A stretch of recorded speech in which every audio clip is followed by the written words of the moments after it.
Once upon a time, in a kingdom shimmering with dew-kissed flowers and sparkling rivers, lived a princess named Lyra.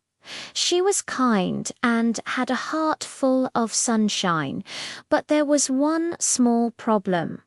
Princess Lyra cried a lot.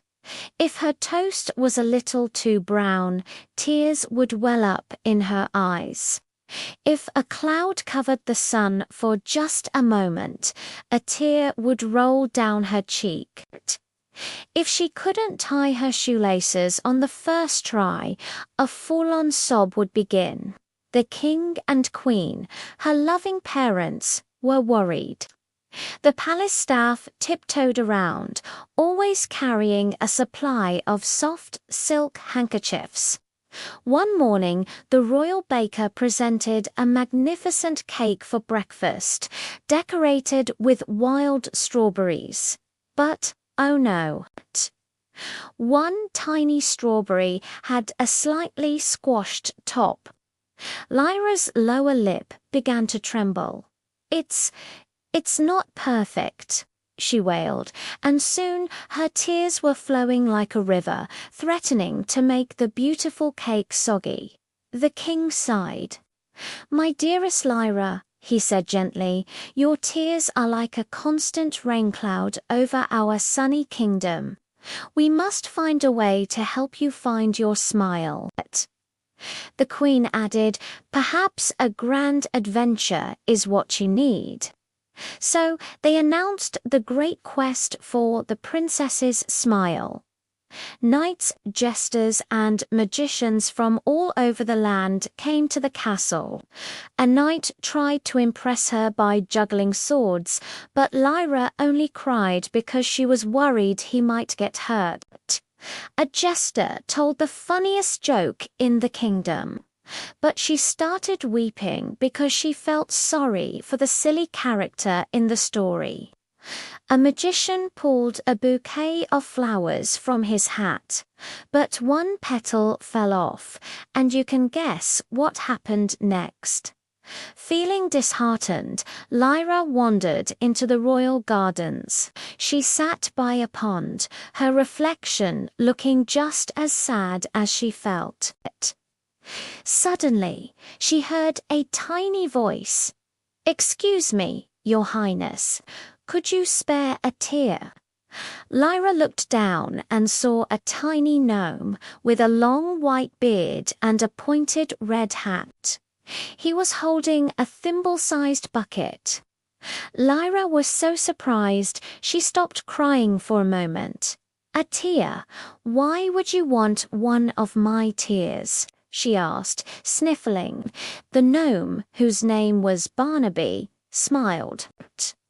"These aren't just any tears, Princess. Your tears are full of feeling. I use them to water my special shimmer shrub. It only grows with water that holds true emotion." He pointed to a small, rather droopy-looking bush with pale leaves. Curious, Lyra let one last tear fall from her cheek. Barnaby caught it expertly in his tiny bucket. He scurried over to the shrub and carefully poured the tear onto its roots. Instantly, one of the leaves began to glow with a soft, silvery light.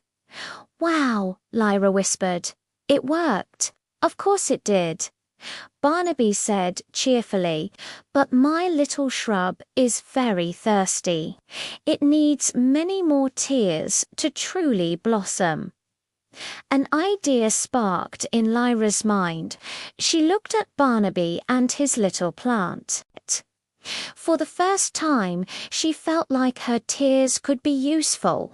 So she thought about all the things that made her sad. The lonely stray kitten she saw yesterday. The beautiful song that ended too soon. The story of a lost star. She let herself cry, but this time it felt different. It wasn't just for herself. Barnaby bustled back and forth, collecting her tears and watering the shimmer shrub. With each tear, another leaf would light up. Soon the entire bush was covered in leaves that twinkled like 1,000 tiny stars. It was the most beautiful thing Lyra had ever seen. As she looked at the glowing shrub, a strange feeling bubbled up inside her. It wasn't sadness, it was a warm, fizzy feeling. A smile spread across her face. A real, genuine smile that reached her eyes. She giggled. The sound was like little bells tinkling in the breeze.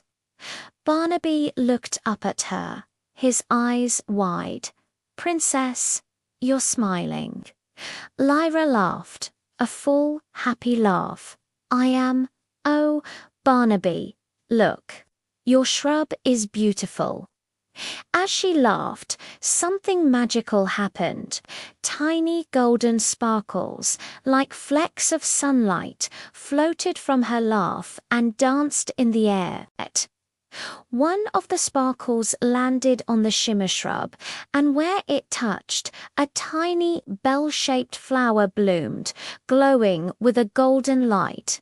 "Incredible," gasped Barnaby. "Your laughter makes it bloom." From that day on, Princess Lyra changed. She still felt things very deeply. Sometimes she cried when she was sad, and she would visit Barnaby to help his shimmer shrub glow.